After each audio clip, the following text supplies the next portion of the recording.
오늘 성경 말씀은 창세기 13장 5절에서 18절입니다. 삶은 선택의 연속이라 할 수 있습니다. 우리는 살아가면서 끊임없이 선택의 순간에 놓입니다. 그런데 어떤 선택은 크게 고민하지 않아도 되는 것이 있고 어떤 선택은 시간을 두고 깊이 고민하지 않으면 안 되는 중요한 것이 있습니다. 작게는 식당에서 오늘 한 끼 어떤 음식을 먹을까라는 선택에서 크게는 어떤 사람을 만나 평생 동반자로 살까라는 선택이 있습니다.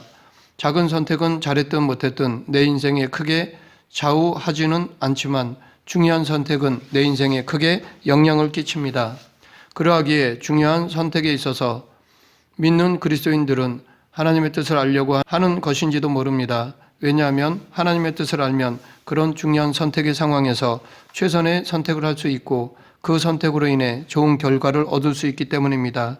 하지만 이런 상황에서 하나님의 음성을 듣기란 쉽지 않습니다. 물론 지금도 하나님은 당신의 뜻을 직접 당사자에게 알려주시기도 하시지만 대부분은 그렇게 하지 않으십니다.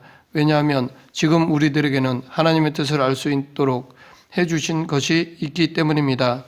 그것이 바로 성경입니다. 하나님은 성경을 우리에게 주심으로 해서 직접적으로 당신의 뜻을 가르쳐 주시기보다 성경을 통해 당신의 뜻, 당신의 마음을 알기를 바라십니다. 이것은 예수님의 비유에서도 알 수 있는데 바로 부자와 거지 나사로 이야기입니다. 여기서 부자는 죽은 나사로를 다시 살려보내서 자기 형제들에게 지옥에 가지 말 것을 경고해달라고 했지만 그때 아브라함은 모세와 선지자들에게 듣지 아니하면 비록 죽은 자 가운데서 살아나는 자가 있을지라도 권함을 받지 아니하리라 라고 하였습니다. 지금도 하나님은 성경을 통해 우리들에게 당신의 뜻을 가르쳐 주십니다. 성경에는 일반적으로 하나님의 뜻이 율법의 형태로 담겨 있습니다. 하나님이 하라라고 명하신 것과 하지 말라라고 명하신 것을 묵상하다 보면 우리가 해야 할 것과 하지 말아야 할 것에 대해 어느 정도 알 수 있습니다. 그런데 성경에 나오는 율법은 그 범위가 크다 보니 작고 사소한 상황 속에 적용하기에는 쉽지가 않습니다. 구체적인 삶 속에 일어나는 여러 상황과 여건 속에 문자적으로 적용하는 데는 어렵습니다. 그러나 우리는 성경 속 믿음의 사람들이 어떤 선택을 했는지를 읽어보면 우리의 삶에 하나님의 뜻을 적용하는 데 있어서 좀 더 수월할 것이라 생각합니다. 즉, 좀 더 구체적인 생활 속에 적용하기에 도움이 됩니다. 그러면 성경에 나오는 많은 믿음의 사람들 중에 이 시간은 믿음의 조상인 아브라함에 대해 살펴보겠습니다. 아브라함은 어떤 선택을 하였는지를 알아보고 거기에 담긴 교훈을 배워보겠습니다. 창세기 12장에서 아브라함은 가나안 땅에 임한 기근을 피하기 위해 애굽으로 내려갔다가 애굽 왕 바로에게 아내를 빼앗길 뻔하였습니다. 이것을 막고자 하나님은 애굽 땅에 재앙을 내리셨고 그로 인해 바로 왕은 사라를 아브라함에게 돌려보냈습니다. 신의 진노를 샀다고 생각한 바로 왕은 아브라함에게 사라를 돌려보내면서 많은 가축과 금과 은을 보냈습니다. 아브라함은 생각지도 못한 많은 재산을 얻게 되었습니다. 그런데 이렇게 많아진 재산으로 인해 좋지 않은 사건이 발생하게 되었는데 그것은 오늘 본문의 내용입니다. 그들이 살고 있는 땅은 아브라함과 롯의 가축 모두를 감당할 수 없는 곳이었습니다. 그로 인해 아브라함의 목자들과 롯의 목자들 간에 다툼이 발생하였습니다. 서로 더 좋은 풀을 먹이고자 하다 보니 충돌이 발생한 것입니다. 이것은 그곳에 살고 있던 가나안 족속들에게 좋지 않은 인상을 줄 뿐 아니라 하나님의 영광을 가리는 것이기에 아브라함은 나름대로 고민하고 그 해결 방법을 찾았습니다. 그것은 서로 헤어지는 것이었습니다. 더 이상 싸우지 말고 서로 각자의 삶의 터전으로 가서 살자는 것이었습니다. 아브라함에게 롯은 아들과 같은 존재였습니다. 롯에게 있어서도 아브라함이 큰 아버지였지만 지금까지 키워주고 돌봐준 실제적인 아버지였습니다. 하지만 많아진 재물로 인해 서로 헤어져야만 했던 것입니다. 이런 결과를 보면 아브라함에게 갑자기 불어난 재산은 복이라고만 생각하기는 어렵습니다. 솔직하게 말하지 않아 아내를 빼앗겼다가 하나님의 도우심으로 얻은 부끄러운 소득이었습니다. 그러했기에 그는 이 소득에 대해 부끄러워해야 했습니다. 하지만 그는 이 소득을 거절하지 않았습니다. 아마도 복으로 여겼을 것입니다. 결국 이 소득으로 인해 이제껏 함께했던 자식 같은 조카 롯과 헤어지게 되었습니다. 아브라함은 롯을 불러 우리는 한 친족이라 나나 너나 내 목자나 내 목자나 서로 다투게 하지 말자라고 하였습니다. 즉 아브라함은 롯에게 우리는 서로 한 핏줄이기에 싸워서는 안 된다고 하였습니다. 그런데 이 말은 그들이 한 조상의 후손이라는 사실, 즉 혈연 관계만을 의미하는 것이 아니었습니다. 그들의 집안은 갈대아 우르에서 하나님의 명령을 받아 순종함으로 가나안 땅까지 이주해 왔습니다. 그들은 가나안 주민들과 다른 정체성을 가지고 있습니다. 여호와 하나님의 통치를 받는 구별된 자들이었습니다. 그러하기에 아브라함은 자신들 때문에 하나님의 영광이 가려져서는 안 된다고 생각했습니다. 그래서 그는 조카와 싸워 자기의 권리를 지키기보다는 손해를 보더라도 화해하기를 선택하였습니다. 아브라함은 롯에게 내 앞에 온 땅이 있지 아니하냐, 나를 떠나가라, 내가 좌하면 나는 우하고 내가 우하면 나는 좌하리라 라고 하였습니다. 아브라함은 땅의 선택권을 롯에게 넘겼습니다. 롯은 자기가 먼저 땅을 선택할 수 있는 기회를 얻었습니다. 이때 아브라함의 속마음은 아마도 롯이 이 제안을 듣고 먼저 땅을 선택하기는커녕 오히려 서로 헤어지는 것에 대해 반대하길 바랬을 것입니다. 계속해서 자기와 함께 살 것을 강구하길 바랬을 것입니다.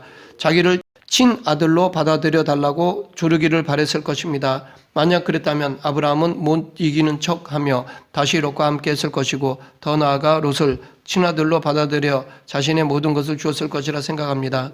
그러나 롯은 그렇게 하지 않았습니다. 롯의 마음은 전혀 흔들리지 않았습니다.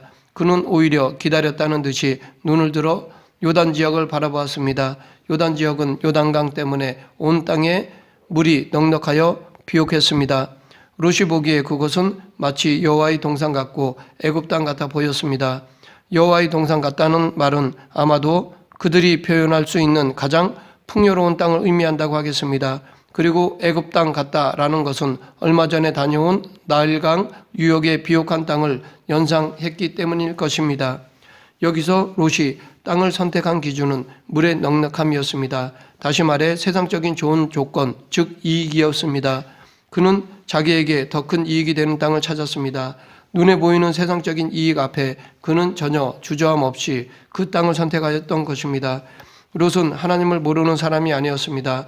믿음이 좋은 큰아버지 아브라함과 함께 했기에 그가 하나님께 대한 신앙을 보아왔고 예배도 함께 드렸습니다. 그러고 보면 그는 어렸을 때부터 신앙교육을 철저하게 받았던 사람이었습니다. 그런데 이후에 롯과 관련된 사건들을 보면 그는 하나님을 알지만 하나님과 관련하여 남겨놓은 것은 아무것도 없습니다. 롯이 아브라함과 믿음의 여정을 함께 했다는 사실만 보면 시작은 좋습니다. 그는 아브라함의 하나님을 만난 적이 있고 그 약속의 성취를 바라는 사람 중에 하나였습니다. 그런데 그의 인생은 하나님과 관련하여 아무것도 남기지 못했습니다. 그가 이렇게 하나님과 관련하여 아무것도 남기지 못한 이유는 하나님께 묻지 않았기 때문입니다. 하나님과 교제가 없었습니다. 즉 하나님과 함께하지 않았습니다. 그래서 그는 선택권을 얻자마자 자신의 눈을 들어 바라보고 즉시 판단하고 곧바로 행동으로 옮겨 길을 떠났습니다. 세상적으로 보면 롯은 유능한 사람이라 할 수 있습니다. 그에게는 경제에 대한 감각이 있었고 어떤 선택이 세상적으로 이익이 될지도 알고 있었습니다. 또한 그렇게 판단이 서면 주저함 없이 결정하는 결단력도 있었습니다. 이후 그가 가나안 민족 안에서 장로라는 자리까지 올라가는 것을 보면 분명 그는 탁월한 사람임을 알 수 있습니다.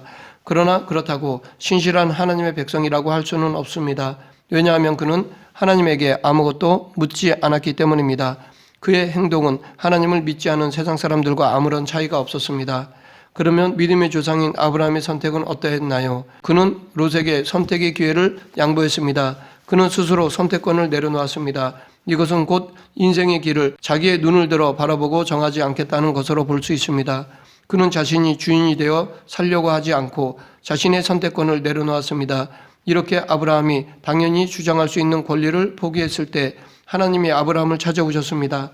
여기서 하나님이 아브라함에게 언제 오셨는지가 우리에게는 중요합니다. 14절에서 롯이 아브라함을 떠난 후에 라고 말하고 있습니다.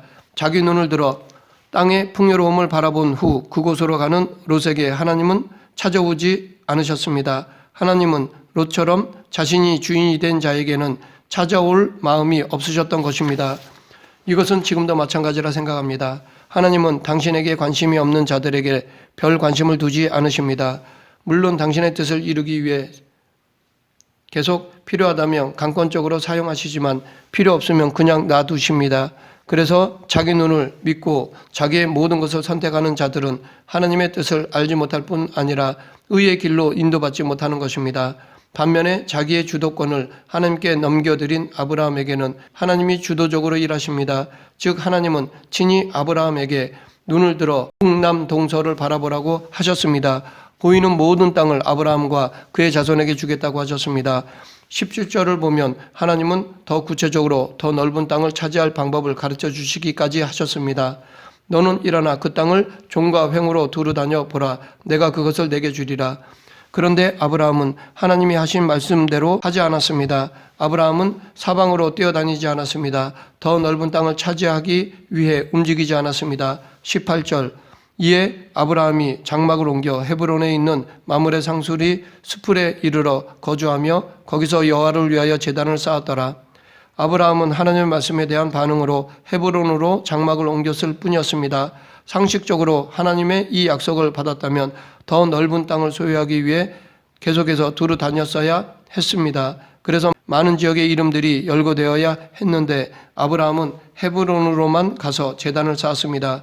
그러면 아브라함은 왜 하나님이 주겠다는 약속을 하셨는데도 더 넓은 땅을 보러 돌아다니지 않았을까요? 하나님이 아브라함이 본 모든 땅을 다 주시겠다고 했음에도 불구하고 왜 헤브론에만 거주하며 제단을 쌓았던 것일까요? 왜냐하면 아브라함은 하나님이 자신에게 하신 말씀이 자신을 향한 시험, 즉 테스트임을 알았기 때문입니다. 이것이 시험이라는 것을 알 수 있는 힌트가 있는데 그것은 10절 상반절에 나오는 롯의 반응과 14절 하반절에 나오는 하나님이 아브라함에게 하시는 명령에서 공통적으로 하는 표현입니다. 10절 하반절 이에 롯이 눈을 들어 요단 지역을 바라본 즉 14절 하반절 너는 눈을 들어 너 있는 곳에서 북쪽과 남쪽 그리고 동쪽과 서쪽을 바라보라. 여기서 롯은 자기 눈을 들어 자기가 원하는 곳을 바라보았습니다. 그리고 그 땅으로 갔습니다. 하나님은 롯이 잘못된 선택을 할 때 사용한 문장과 비슷한 문장으로 아브라함에게 명령하셨습니다. 아브라함은 롯에게 먼저 헤어지자고 말했고 땅에 대한 선택권을 넘겼습니다. 그러나 아브라함의 속마음은 롯이 떠나지 않는 것이었습니다. 자기와 함께 하기를 바랬습니다. 그러했기에 하나님의 이 말씀 안에서 아브라함은 자기가 롯에게 바랬던 마음을 하나님에게서도 느꼈던 것입니다. 하나님은 아브라함이 자기 눈을 들어 사방을 바라보고 그 땅들을 더 많이 차지하기 위해 열심히 뛰어다니는 삶을 살기를 원하지 않으신다는 것을 깨달았습니다. 하나님의 이 말씀은 아브라함의 마음이 어떤지를 알아보고자 하신 시험이었습니다. 그리고 아브라함은 이 말씀의 핵심, 이렇게 말씀하신 하나님의 마음을 알았습니다. 그래서 아브라함은 헤브론에 가서 거주하며 제단을 쌓았던 것이었습니다. 헤브론은 해발 927m 높이에 있는 가나안에서 가장 높은 지대입니다.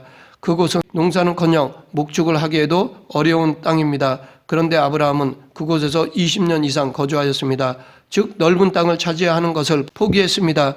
그가 그곳에서 한 일은 제단을 쌓고 하나님께 제사를 드린 것뿐입니다. 그러면 아브라함은 왜 그곳을 선택했을까요? 아브라함이 그곳을 선택한 이유는 무엇일까요? 헤브론은 하늘과 맞닿아 있는 땅이었습니다. 가나안 지역에서 가장 높은 곳이기 때문에 당시 가나안 사람들은 대부분 헤브론을 신성시했습니다. 하늘과 맞닿아 있는 곳, 하늘과 가장 가까운 곳이기 때문에 이곳은 세상적인 이익과는 상관이 없지만 신과는 가장 가까운 곳이었습니다. 그러기에 아브라함은 땅을 선택한 것이 아니라 그에게 땅을 약속하신 하나님을 선택한 것입니다. 아브라함은 하나님과 연합함, 하나님과의 친밀함, 하나님과 친구됨을 선택했던 것입니다. 아브라함은 그곳에서 하나님을 예배하기를 선택한 것입니다. 롯은 자기 눈에 보기 좋은 곳을 선택하였습니다. 물이 풍성한 요단 지역이 첫 번째 목적지였습니다. 그곳에서 더 좋아 보이는 곳으로 계속해서 이동하였습니다. 이렇게 해서 도착한 곳이 바로 소돔성이었습니다.